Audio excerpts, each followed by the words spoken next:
Hi, welcome back to my channel. This is Jennifer Scrapping Cane. Today I'm sharing an 8.5 by 11 layout.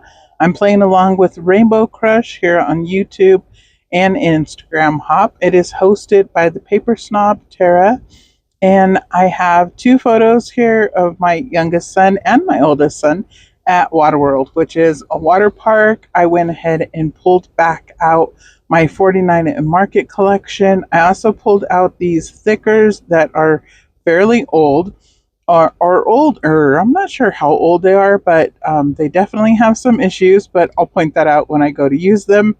I'm just showing you a lot of the scraps that I have left of this collection, which is escaping my mind. I have an entire series dedicated to it because I have used it in the past. As you can see, I have lots of scraps left over. I have a few rub-ons that I thought I was going to use. I end up not using any rub-ons at all. I do end up using mixed media, and the Rainbow Crush is all about color. And this month it is to pick your favorite color that you like working with. So instead of picking just one color, or I guess it's a color combo too. So I picked blue, green, and orange. And basically that's because usually blue and green is my favorite to go together. But orange is also my favorite to work with, along with purple. But I don't usually work with purple very often because there's not a whole lot of purple product. But orange, green, and blue is definitely my favorite go to.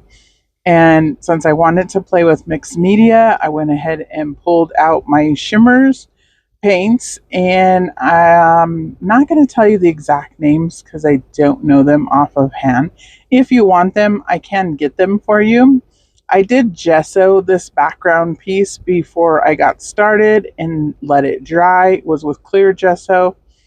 And the orange one, I thought I was recording and I wasn't. But luckily, I'm going to do it two more times so you can see how it was done. The gesso is what's allowing the color to run down and make those runny, watery lines. Right here, I'm just kind of fanning it and letting it air dry, but helping it along a little bit. And I'll soak a little bit more of the color up with the paper towel, but if you roll the paper towel over it while it has gesso, you won't have any paint left. The watercolors or the shimmers paints are basically watercolors. So they will soak right up to the paper towel and you won't have any color left.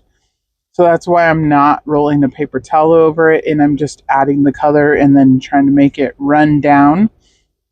I have to help the blue one out because it's really not running down the way that I want it to. I kind of want them to match, but they don't have to look exactly the same, but I do want them kind of the same width, and the photos are going to go right in the middle.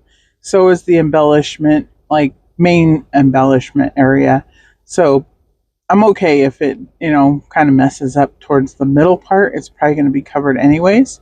But at the bottom, I definitely want like the drippy look.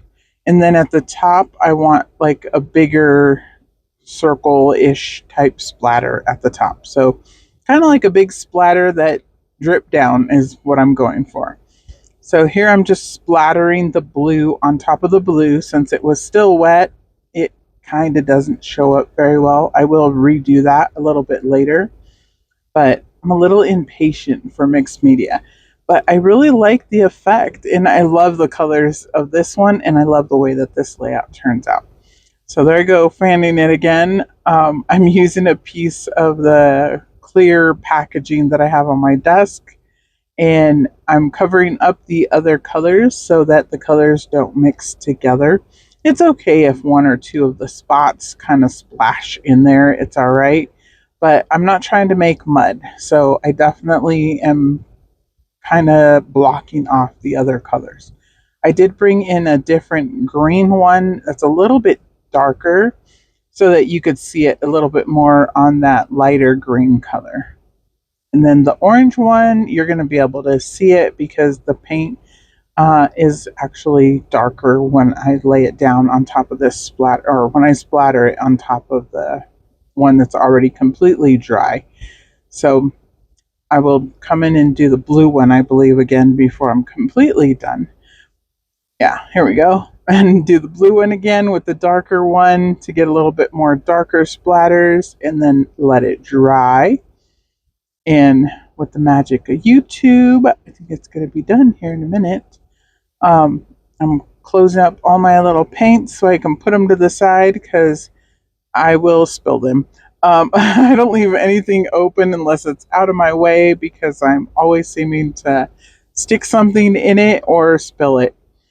So here I splattered white acrylic paint over the top, and the white acrylic paint will kind of sort of mix in with it, but you'll still be able to see it. I did let that one completely dry before I bring in black acrylic paint. And then I'm going to splatter again, and that just brings a little bit more of the black from the background back up to the top. And I'm just playing with the paints and, making a creation. There's no, right or wrong way to do mixed media. Mixed media, you have to let go because you really can't control it. So for this one, I really like the way that it turns out. Usually, my favorite ones are when I do tone on tone or something like this where the colors are not blending together.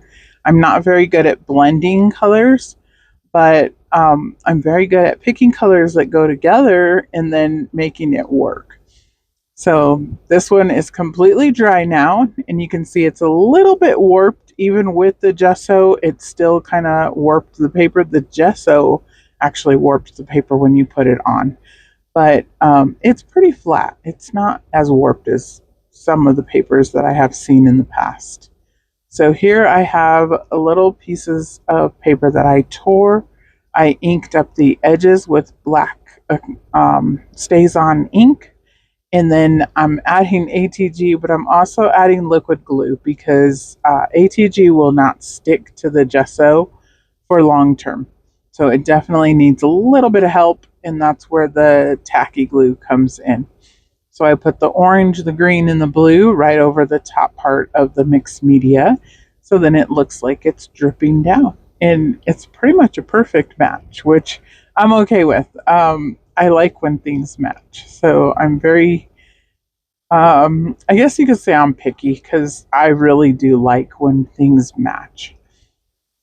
I decided just to mat my photo in black and white. So there's a white border on the photo. I did just stress it, and then I matted it on black. And again, that's adding a little bit more of a pop of black. And I just like the way that it looks. I was thinking about adding color, but I decided not to. This little photo is going to go inside of this little frame that I inked up. I used broken china and another distress ink that's like a darker blue, and it turned out to be pretty close to the 49 and Market paper. It's not an exact match, but it definitely worked better than the shimmers. And then the orange, I used Marigold, I believe, one of the orange distress inks. And then I added that black and white strip up there at the top before I forget. And the little photo is kind of funny because if you can see my older son's face, he's kind of looking at him like, what are you talking about? Like, we walked up a really big hill, then this was for a water park, and then we went down the hill in this tube as a family. You can fit, like, depending on the size of the people, 3, 4, 5 people in these tubes. They're huge and they're heavy. And my older son carried it all the way up the hill. And as we got to the top, my younger son, kind of was helping him, and he's holding the handle. And he's like, well, Maya, that was a really hard work, huh? And he's like, what are you talking about? You barely even carried it. But, being 3, he thought he did a whole lot of good job and, carried it all the way up the hill. So we were laughing at him, and I just happened to snap the picture, and he was looking at him like he was crazy, which, he kind of was because he was thinking he carried that tube all by himself. he could not have carried that tube by himself, but he thought he did.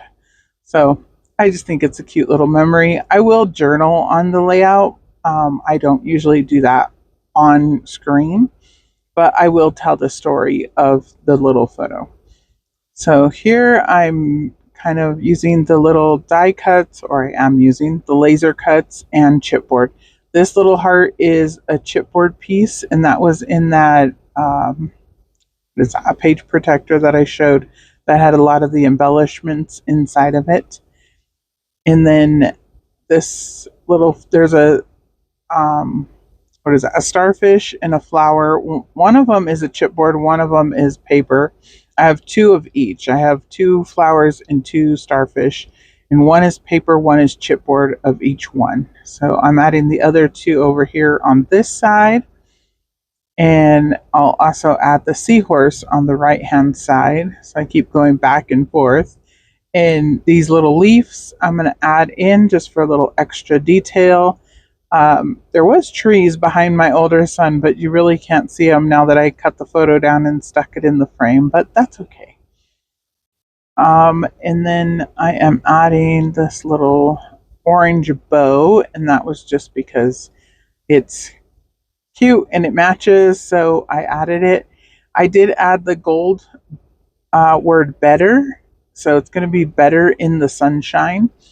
And I just thought it was cute. I could have did better together, but you'll see here, I think I leave it in. When I start peeling off these sunshine letters, they're stuck to the backing. And the better one actually peeled away from the foam that is supposed to be what pops up the letters on the, like, to make it a title piece. So I ended up just using the gold piece, which was fine. I didn't really need the extra dimension right there, but I definitely wanted to keep these ones with the dimension, just to add at the bottom. And those black letters are also like a glitter black, so I wanted to add those in, and I just like better in the sunshine better. better instead of better together. So, and plus it's different fonts. I usually, if I'm going to do a bigger title, I like to mix the fonts, and better together was the same font. Here are pink fresh little flat back pearls that are in gold, and they match the gold perfectly, so I'm going to just add them around the layout for a little extra detail. And I believe that's it. I'm going to hold it up here. Let's get a little closer look. You can see all the black splatters in the back, and then the little gold detail just adds a little bit of extra bling.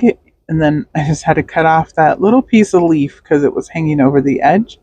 But I love this little photo where he's sitting on the raft. I think it's so cute. And overall, I think the layout turned out wonderful, and I like the way that it came out all together. So I'm glad to be playing along with Tara's hops, and the Rainbow Crush is probably going to be one of my favorites because I love embracing colors. I will see you in the next video. Thanks for coming by. Check out the playlist.